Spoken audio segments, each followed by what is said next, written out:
আসসালামু আলাইকুম।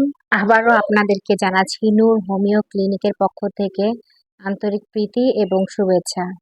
বর্তমান বিশ্ব যেন একটা নীরব প্যান্ডামিক চলছে, তা হলো পেইন বা ব্যথা। আর সে কারণেই আজকের আলোচ্য বিষয় হচ্ছে ভিটামিন ডি ডেফিসিয়েন্সি বা ঘাটতি। দেখা যায় যে হাতে pain, muscle pain, back pain, বোন পেইন, সাথে প্রচন্ড দুর্বলতা অনুভব করছেন। রক্ত শূন্যতা নেই, তবুও কেন যেন প্রচন্ড দুর্বলতা। এমন অবস্থা নিয়ে আমার কাছে কোনো রোগী এলে অন্যান্য পরীক্ষার সাথে আমি তাকে রক্তের ভিটামিন ডি লেভেল টেস্ট দিয়ে থাকি। দেখা যায় রোগীর রিপোর্ট নিয়ে আসার পরে তার রিপোর্টে আসে যে ভিটামিন ডি ডেফিসিয়েন্সিতে ভুগছেন। এবার আমরা জেনে নেই ভিটামিন ডি কি।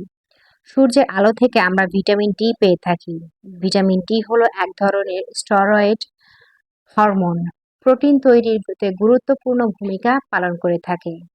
আমাদের দেহে কি পরিমাণ ক্যালসিয়াম, ফসফরাস দরকার তা সে নিয়ন্ত্রণ রাখে।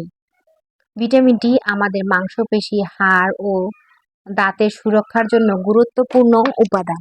এছাড়াও ভিটামিন ডি অনেক প্রকার রোগ প্রতিরোধে কাজ করে থাকে। আসুন জেনে নেই আমরা ভিটামিন ডি কোথা থেকে পেয়ে থাকব। ভিটামিন ডি আমরা সূর্যের আলো থেকেই সবচেয়ে বেশি পেয়ে থাকি। আমাদের শরীরে যতটুকু রিকোয়ারমেন্ট রয়েছে তার মধ্যে 70%ই আসে সূর্যের আলো থেকে, আর বাকি 30% আসে ডায়েটারি চার্জ বা খাবার থেকে। আমাদের স্কিনের ঠিক নিচেই কোলেস্টেরল আছে, যা সূর্যের অতি বেগুনি রশ্মি সংস্পর্শে এলেই ভিটামিন ডি তৈরির প্রক্রিয়া শুরু করে। আমাদের লিভার, কিডনি এটিকে শরীরের মধ্যে বিক্রিয়ার মাধ্যমে শরীরের উপযোগী করে তোলে। চিকিৎসা বিজ্ঞান বলছে সকাল 9টা থেকে বিকাল 3টা পর্যন্ত ভিটামিন ডি উপযুক্ত সময়।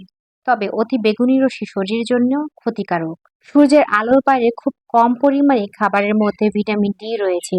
এর মধ্যে কিছু সামুদ্রিক মাছ, ডিমের কুসুম, চিজ ও রেড মিট এর মধ্যে ভিটামিন ডি রয়েছে। ভিটামিন ডি ডেফিসিয়েন্সি এর কারণগুলো জেনে নেই। ইনঅ্যাডিকুয়েট সানলাইট এক্সপোজার বা রোদে কম যাচ্ছে।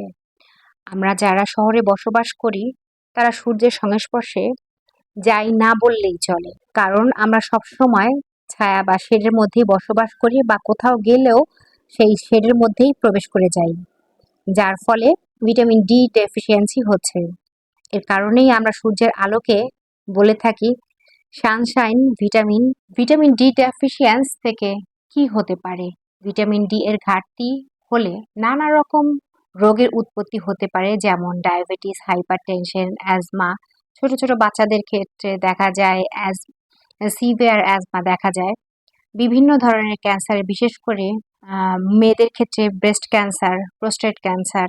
এছাড়াও কিছু অটোমিউন ডিজিজ যেমন এমাটার আর্থ্রাইটিস, অ্যাসিলি, মাল্টিপল সিরোসিস এ ধরনের কঠিন রোগগুলো হতে পারে। ভিটামিন ডি এর ঘাটতির ফলে রোগ প্রতিরোধ ক্ষমতা একেবারেই কমে যায়, মানসিক বিষণ্ণতা বাড়তে পারে।